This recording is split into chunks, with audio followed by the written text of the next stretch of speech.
was one of those days we had to fight through it. You know, we got to make sure people understand that we have to make this difficult. We have to make it hard because it's going to be hard in Houston, and we got to push through. Everybody's tired in college football, and you can't give into it. And for the most part, we didn't. I was pleased that guys, you know, kept fighting and so forth. But it's a great test, and we're going to keep working towards building a team with great resolve as we get ready for our first game. Have you seen how much improvement have you seen in your receivers? A lot, but we're down some guys. Taylor Embry's down. Jerry Johnson's down. Nelson Rosario was down today. He was ill.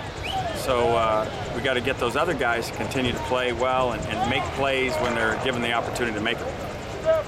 Start Houston installation today?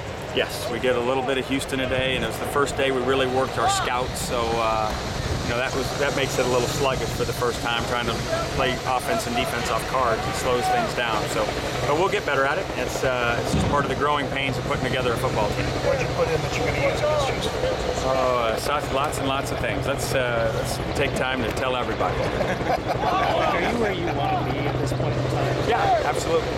Absolutely. I mean, there's some things that are still concerns, but I think we're growing as a football team. Now we got to freshen up and get crisp and sharp.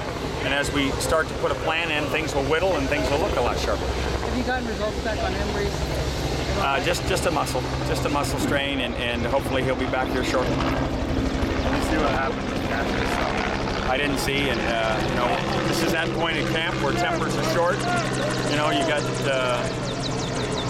guys who are very competitive going head-to-head. We're going to have some flare-ups. It's just important it doesn't spill over.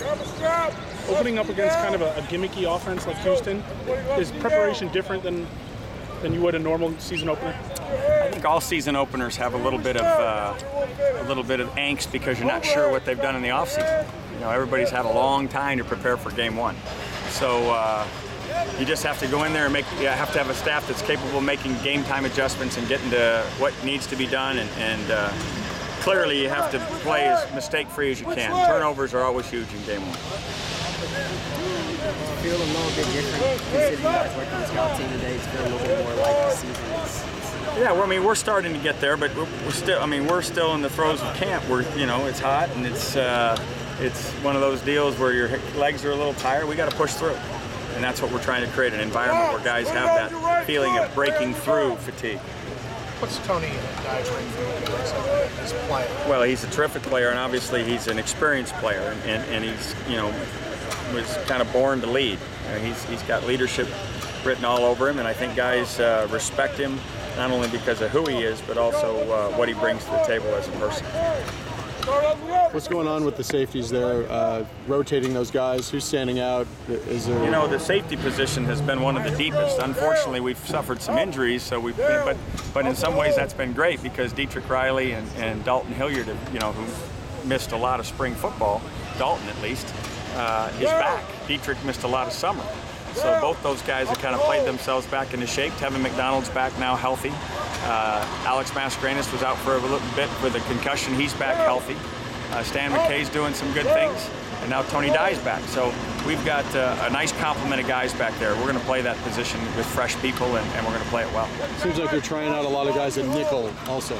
Well, yeah, we've got some real weapons there with Tevin, Alex, and Andrew Abbott, who played it a year ago. So it's another position where we've got depth and competition. 10 days before the season opener, is there a fail-safe point for naming the quarterback? Is there a certain day that you want to have it by? Saturday, September 3rd, we better have an answer. No, there's no real need. Guys are playing like they're going to play. I mean, they're practicing like they're going to play. We'll be fine. And both have played. Won't be anything new for them the night before. If you designated a starter, would he get more reps, or would it still be divided about the way it is? We'll make that decision as we get closer, and I'm not ruling out both playing in the game. How did you deal without Chris Ward today? Well, I mean, we need Chris back, and he's got to find a way to get back. You know, the competition is the competition, and it's got to be important to the weak guard or strong guard, just like it is to the wide receiver, just like it is to the quarterback, just like it is to the kicker. I mean, it's got to be that way, and hopefully we'll get him back here soon. Is that more precautionary, the pressures of the boot, or is that? Well, you know, he hurt his ankle, and we'll see how long it takes to get back. But structurally, there's nothing wrong. Is there any update on Taylor Ember?